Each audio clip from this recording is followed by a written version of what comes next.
बिस्मिल्लाहिर्रहमानिर्रहीम। अमेरिका के इंतखाबात के हवाले से एक बड़ी ट्रांसमिशन के साथ हाजिर है। नियो न्यूज़ के ऊपर बात करेंगे, तबसरे करेंगे, तज़िये करेंगे और उस दिन तक करेंगे कि जब तक अमेरिका का नया सदर मुंतखब हो नहीं जाता।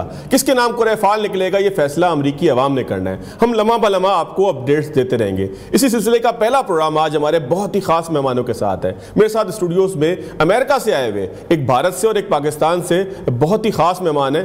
पहले पड़ोसियों का तारुफ कराएं, उन पड़ोसियों का कि जो हमारे साथ ही रहते हैं लेकिन अमेरिका के अंदर जो मुकीम है, वहाँ को जो है वो अपना मुस्तकिल मस्कन बनाया हुआ है। सरदार जसदीप सिंह जस्सी साहब आपको मुबारक हो कि आप जो है वो अमेरिका से पाकिस्तान आ गए इंतखाबात के जो है वो मामलात को देखते हुए। और साथ साथ साजिद तारड़ साहब, आप भी सर, आपको भी मुबारक हो कि आप पाकिस्तान आए हुए, अपने मुल्क आए हुए और अपनी मट्टी के ऊपर आए हुए हैं। सरदार साहब, मैं गुफ्तगू शुरू करूँ साजिद भाई से, इससे बेहतर है कि मैं थोड़ा सा आपसे बैकग्राउंडर लूँ।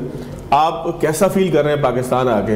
एक तो नाज़रीन पंजाबी के बजाय हम कोशिश करेंगे सरदार जी उर्दू में अगर कोई जवाब दे दें। सरदार जी, आप उर्दू में अगर जवाब दे देंगे तो भी ठीक, पंजाबी में दे देंगे तो भी ठीक। तो कैसा फील कर रहे हैं सर पाकिस्तान आके? सबसे पहले तो सब देखने वालों को मेरी सत श्री अकाल, अस्सलाम वालेकुम। और पाकिस्तान में ऐसे ही लग रहा है जैसे मैं अपने घर आया हूँ और मेरा घर है पाकिस्तान। और मैं हमेशा ये कहता हूँ कि अगर भारत मेरा दिल है तो पाकिस्तान मेरी जान है, क्योंकि मेरी जो एंसेस्ट्री है वो पाकिस्तान से है। मेरे जो ननिहाल थे वो गुजर खान से थे। अच्छा। और मेरे वालिद साहब की जितनी फैमिली थी वो रावलपिंडी से थी। और हिंदुस्तान में आप कहाँ से हैं? मैं भारत में मध्य प्रदेश एक जगह है, इंदौर शहर है, मैं वहाँ पे पला और एमपी में। बिल्कुल ठीक है। तो कैसा फील कर रहे हैं पाकिस्तान आके? मौसम बड़ा ख़राब है यहाँ पे, पंजाब का भी ऐसे ही मौसम होता है? बिल्कुल एक ही मौसम है, वही हवाएं, वही आसमान है, जो वहाँ है वो यहाँ है। वैसे ही मैला मैला सा है। भले मैला है पर बहुत अच्छा है। हमें यहाँ के भले वो भारत का पंजाब हो या पाकिस्तान का पंजाब हो, चढ़ता पंजाब हो, लहंदा पंजाब हो, सानू तो बड़ा अच्छा लगता है जी आके। चले सरदार साहब, मैं ज़रा सियासत पे भी आता हूँ, कुछ आपसे अमरीकी इंतखाबात पे बात करता हूँ। और जाहिर है कि सरदार साहब का एक तारुफ ये भी है कि अमेरिका में इन्होंने एक डोनाल्ड ट्रंप की हिमायत के लिए एक तंजीम बनाई है, 6 for America. 6 for Trump, 6 for Trump और 6 फॉर अमेरिका, ये दो तंजीमें। 6 ऑफ अमेरिका दूसरी तंजीम। दोनों जो है वो जो NGOs हैं या आप ये कह लें कि तंजीमें हैं या धड़ा है, उसको जो है वो सरदार साहब देखते हैं। साजिद तारड़ साहब, सर आपको तो अपना मुल्क जो है वो आप आते भी रहते हैं, माशाल्लाह दोबारा भी आए हैं, तो मैंने मुबारकबाद दी आपको इसीलिए कि अपनी मट्टी पे आके बंदा एक स्ट्रॉन्ग फीलिंग करता है। सर साजिद भाई, हम ट्रांसमिशन एक कर रहे हैं, ज़ाहिर है कि मैं वहाँ से भी white house, Washington, Capitol Hill, वहाँ से भी लोगों को हम लम्हा लम्हा अपडेट करेंगे। लेकिन पाकिस्तान में हमारी खुशकिस्मती है कि आप मुझे यहाँ पे मिल गए और ऐसे मौके में मिले कि जब सिलेक्शन अब 2-3 दिन बाद ही है। अब सर, एक तासुर पाकिस्तान में सबसे पहला ये है कि डोनाल्ड ट्रंप अगर अमेरिका के सदर मुंतखब होते हैं तो चेयरमैन पाकिस्तान तहरीक इंसाफ जनाब इमरान खान साहब, जो इस वक्त जेल में मुकीम है और शायद मुबैना तौर पर उनका नंबर 804 है, हालांकि नून लीग वाले कहते हैं कोई और नंबर है, तो वो ट्रंप साहब आने के बाद शायद दूसरा, तीसरा या पहला हुक्म ये देंगे कि इसको फौरी बाहर किया जाए। पाकिस्तान जो है वो शराफत के साथ इक़्तिदार भी इनको दे दे। हो सकता है लोग ये भी सोचते हों। तो क्या ऐसा अमेरिका के अंदर पॉसिबल है एक ऐसे मौके के ऊपर कि जब 50 से ज़ायद 60 के करीब जो है सेनेटर्स करारदाद भी पेश करें और लॉबिंग भी वहाँ मुस्तकिल हो रही हो, तो ये मुमकिन है कि ट्रंप किसी इन्फ्लुएंस में आ जाए? देखें, मुझे पाकिस्तान आके इंतहाई सख्त अफसोस हुआ है। सबसे ज़्यादा सवाल भी आपसे यही पूछा, सबसे बड़ा, सबसे ज़्यादा हर दूसरे बंदे ने पूछा है कि जी वो आएंगे तो दूध की नहरें चलेंगी। मैं बार बार ये कहता हूँ, वो अमेरिका का इलेक्शन लड़ रहे हैं, वो कौन सा मियाँ चन्नू से इलेक्शन लड़ रहे हैं भाई? ये किस किस्म की दुनिया जल रही है इस वक्त फवाद भाई? जंगे हैं, तीसरी आलमी जंग के हम धाने पर खड़े हैं और ये सोच रहे हैं कि वहां से वो जीतेंगे और सीधे वो पहली फ्लाइट पकड़ के यहाँ आ जाएंगे। कैसी बात है?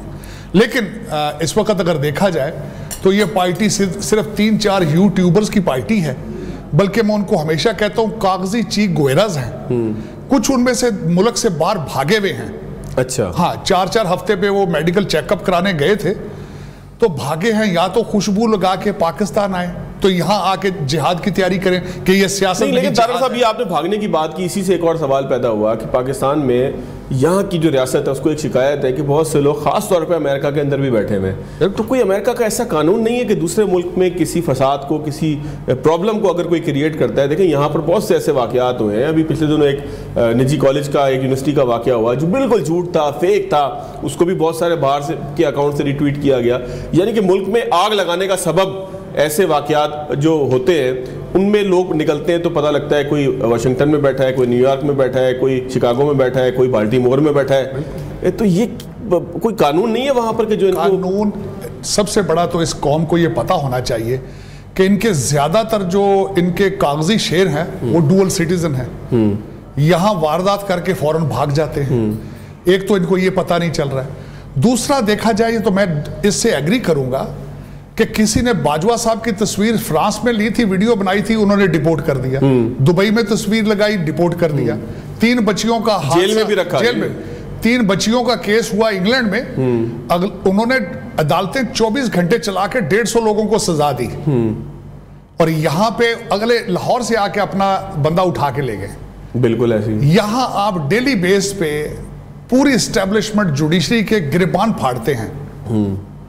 बदतमीजियों का तूफान है, लेकिन कोई पूछने वाला नहीं है। दुख, बहुत अफसोस है, बहुत। This is not how you can move forward. इस मुल्क को बचाना होगा। मैं जाती तौर पे बताऊं, मैं इनका गुरविदा हूं। मैं मैकियावेली को पढ़ता रहा हूं। पावर पॉलिटिक्स का बानी वो था, और अब ये नई तारीख रकम कर रहे हैं। वो इस तरीके से 127 जरीदों में आर्टिकल लिखे गए इंटरनेशनल। ऑक्सफोर्ड का इलेक्शन लड़ा गया, ठीक। सेनेट और कांग्रेसमैन से लेटरों की लाइनें लगा दी, और वही कांग्रेसमैन सेनेटर जिन्होंने रेजीम चेंज की थी। 55 जलसे किए एंटी अमेरिकन सेंटिमेंट पे। डेविड लू आज भी नौकरी पे मौजूद है, जिनसे ये उम्मीदें रखे हैं। और तीसरा, मैं अफसोस के साथ, दुख के साथ कहूंगा, 3 करोड़ बच्चा स्कूल नहीं जा रहा पाकिस्तान में। अफसोस है कि आज तक उनके बारे में इनके मुंह से एक लफ्ज नहीं निकला। बुनियादी मसाइल पे बात नहीं। एक और नहीं, बुनियादी नहीं। 4 करोड़ भिखारी हैं, नेशनल और इंटरनेशनल। अफसोस है कि किसी कांग्रेसमैन को उनके ऊपर तशवीश नहीं।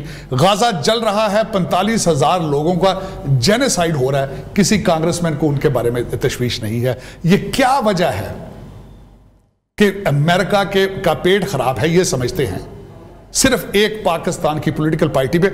आखिरी लफ्ज ये कहूंगा, काश ये मेरी मादरे मिल्लत को प्रमोट करते। काश मैं देखता, 35 साल मुझे हो गए वहां उस कंट्री में, कि किसी ने पाकिस्तान की तकलीफ के लिए किसी को लॉबी की होती। ये बहुत बड़ा अलमिया है, बहुत बड़ा अलमिया है। अच्छा तारड़ साहब, अगर कंक्लूड करें तो आपकी डोनाल्ड ट्रंप साहब से मुलाकात भी हुई थी कुछ दिन पहले, हमने खबर भी चलते हुए देखी। तो उस मुलाकात के अलावा भी एक फील आती है ना, तो कितनी इंटरफेरेंस हो सकती है पाकिस्तान के दाखिली मामले में, चाहे अमेरिका में कोई भी आए, खातून जीते या ट्रंप साहब जीते, जो भी आए, तो क्या पॉसिबल है कि वो पाकिस्तान उनके एजेंडे पे इस जगह पर हो कि वो पाकिस्तान के साबिक वज़ीर-ए-आज़म के जेल से बाहर आने के लिए कोई जो है वो लॉबिंग करें, या पाकिस्तान को कहें कि फौरी इंसान के बच्चे बनो? एक तो इनको ये मैं बताना चाहूँगा कि उन्होंने रिसीव किया था व्हाइट हाउस में प्राइम मिनिस्टर ऑफ पाकिस्तान को, शख्सी तौर पर किसी ने दावत नहीं दी थी। एक तो इनको ये हमेशा ऐसे ही होता है, हमेशा ऐसे होता है उनके रिलेशनशिप। लेकिन आपको पता है यहाँ ऐसा लगा था कि जैसे खान साहब वर्ल्ड कप जीत के आए, उन्होंने खुद कहा था। और मैं आपको ये भी बताना चाहूंगा कि हमारे आर्मी चीफ साहब का दौरा अमेरिका का बड़ा सक्सेसफुल था। ठीक, आज भी अगर पाकिस्तान में अगर कोई डायलॉग इस लेवल पे होता है तो स्टेट के लेवल पे होगा, इंडिविजुअल लेवल पर इस तरह नहीं होता। This is not how America behaves, this is not how the countries behave. कि एक सॉवरेन कंट्री की इंडिपेंडेंट जुडिशरी में वो आके उसमें इंटरफेरेंस करें, इट्स नॉट पॉसिबल। साजिद भाई, मैं जरा हिंदुस्तान के अंदर क्या मामला आते हैं, हम तो अपने मसलों में फंस गए हैं ना। सरदार साहब, आसान उर्दू में कोशिश करूंगा। बिल्कुल बिल्कुल सर, जिस तरह से कनाडा के अंदर सिखों का एक जो इन्फ्लुएंस है वो गवर्नमेंट बनाने में, बिगाड़ने में होता है, इसी तरह हम यूके में देखते हैं कि सिख कम्युनिटी जो है उसका एक पूरा इन्फ्लुएंस है कि जो वहाँ की गवर्नमेंट बनने में या गवर्नमेंट के चलने में, और उसके बाद मतलब जो भी जीत रहा होता है उसका एक उसको इन्फ्लुएंस चाहिए होता है। अमेरिका में किस हद तक आपकी कम्युनिटी, सिख कम्युनिटी जो है वो इम्पैक्ट कर सकती है किसी कैंडिडेट के वोट टर्नआउट के ऊपर? देखो अभी जहाँ भी वेस्टर्न वर्ल्ड का सवाल आता है, भले वो अमेरिका हो, कनाडा हो, वहाँ पे एक फ्रीडम है लोगों को प्रोटेस्ट करने का, अपनी बात बाहर रखने का, और उसके अंदर लोग प्रोटेस्ट करते हैं। भारत के खिलाफ प्रोटेस्ट कर लेंगे, पाकिस्तान के खिलाफ अभी पीछे प्रोटेस्ट हुए हैं, वो एक प्रोटेस्ट की हद तक सीमित हैं। अगर आप ये देखें कि आज अगर वहाँ पे डायस्पोरा इस हद तक कुछ इन्फ्लुएंस कर सके, वो मुश्किल है, क्योंकि कंट्रीज़ की पॉलिसीज़ होती हैं। आज भारत एक दुनिया के 5वें नंबर की इकॉनमी है, बहुत बड़ी मार्केट है, एशिया में बहुत स्ट्रॉन्ग कंट्री हो चुका है, और इसके लिए जो रिलेशनशिप्स है कंट्रीज़ के, वो इन चीज़ों से हट के ऊपर होते हैं। तो मैं नहीं समझता कि डायस्पोरा अगर कोई जब तक कंट्रीज़ जब अब जैसे डोनाल्ड ट्रंप हैं या जो भी एडमिनिस्ट्रेशन आ रही है, वो अमेरिका फर्स्ट रखती हैं। अगर अमेरिका को कुछ फ़ायदा है उसमें, और अगर अमेरिका के लिए अच्छी चीज़ है, तो ज़रूर फिर इंटरवेंशंस होंगी और वो बातचीत आएगी, लेकिन फोकस पहले अमेरिका फर्स्ट होता है। वहाँ की जो सरकार है वो अपने फर्स्ट देखती है। अच्छा सरदार साहब, जिस तरह से पाकिस्तान के अंदर, जिस तरह मैंने तारड़ साहब से भी सवाल किया कि पाकिस्तान में डोनाल्ड ट्रंप के लिए एक मैदान पाया जाता है, फिजा पाई जाती है एक ख़ास पार्टी की तरफ से कि वो चाहते हैं कि डोनाल्ड ट्रंप साहब जीत जाएं। बाकी कोई, मुझे नहीं याद पड़ता कि 2020 में भी इलेक्शन हुए, उस वक्त खुद इमरान खान साहब इक़्तिदार में थे, तो वहाँ पे कोई बहुत बड़ी चॉइस हो पाकिस्तान के लोगों की। जाहिर है कि जिसका अगर कोई रिश्तेदार रहता है वो उससे पूछ लेता है कि भाई आर यू डेमोक्रेट और यू आर रिपब्लिकन, और इस हिसाब से लोग चॉइस बनाते हैं। तो अब इंडिया के अंदर कोई सेंटीमेंट किसी खास कैंडिडेट के लिए पाया जाता है कि ये आएगा तो इंडिया के लिए बेटर होगा, या बस इंडियंस कहते हैं कि जो भी आएगा बस हमारे मुल्क के लिए बेहतर हो? मैं ये देख रहा हूँ कि इस वक्त सिर्फ भारत और पाकिस्तान में ही नहीं, पूरी दुनिया में एक प्रो ट्रंप सेंटीमेंट्स आ रहे हैं, क्योंकि जैसे तारड़ साहब ने कहा, अभी दुनिया में आग लगी हुई है, वर्ल्ड वॉर 3 की कगार में खड़े हैं। आप देखिए कि 4 साल पहले दुनिया पूरी पीसफुल चल रही थी, 3.5 साल में आज इजराइल और गाजा में क्या हो रहा है, आज रशिया ने यूक्रेन में क्या कर दिया है, और दुनिया भर में इन्फ्लेशन है, इकॉनमी का बुरा हाल हो चुका है, और दुनिया चाहती है, और ये जो सुपर पावर है अमेरिका, आज उसकी लीडरशिप का दुनिया में से एब्सेंस होना। अभी तार साहब से बात हो रही थी, ये बता रहे थे कि बाइडन जो अभी राष्ट्रपति हैं, प्रेसिडेंट हैं अमेरिका के, वो मिसिंग है। 3.5 साल से हमको पता ही नहीं वो है कहाँ। आज अमेरिका कौन चला रहा है, और इसका फ़ायदा दुनिया की जो रोग स्टेट्स है, रशिया ले रहा है, चाइना ले रहा है, और दुनिया में एक आग सी लगी हुई है। और सारे कंट्रीज इस वक्त चाहते हैं कि अमेरिका स्टेबल हो, अमेरिका में एक स्ट्रॉन्ग लीडरशिप आए, जिससे पूरी दुनिया में, यानी कि आपके कहने का मतलब ये है कि अमेरिका में भी ये सेंटीमेंट है कि हम एंटी वॉर हो जाएं या जंगों से निकलें। बिल्कुल बिल्कुल। और एग्जाम्पल दिए जाते हैं कि प्रेसिडेंट ट्रंप के 4 साल में कोई नई वॉर नहीं शुरू हुई, बल्कि वॉर्स खत्म हुई हैं। लेकिन रिपब्लिकन्स तो वॉर्स के लिए मशहूर नहीं है। नहीं, यही तो परसेप्शन है जो गलत है, और इसे होंगे पास्ट में बिल्कुल होंगे, पर प्रेसिडेंट ट्रंप ने इसको परसेप्शन को चेंज किया। मैं सर दोबारा आपकी तरफ आऊँगा जैसी भाई, ये बड़ा इंपॉर्टेंट सवाल है। साजिद भाई मैं एक ब्रेक ले लूँ, ब्रेक के बाद जब आएंगे तो बड़ा अहम सवाल मैं साजिद भाई आपके पास छोड़ कर जा रहा हूँ। मेरे पास एक प्रेस रिलीज है जो मुझे गुज़िश्ता रात ही, ये तकरीबन कोई 1:38 पर मौसूल हुई है यूएस डिपार्टमेंट ऑफ स्टेट की तरफ से, और इसमें उन्होंने कहा है कि जी हम $425 मिलियन के stringers missile, air to ground mutation missile, additional पता नहीं क्या क्या, national advance surface of air missile system, ये सब कुछ हम देंगे यूक्रेन को ताकि वो रशिया के ऊपर बरसा सके। और ये देंगे कौन?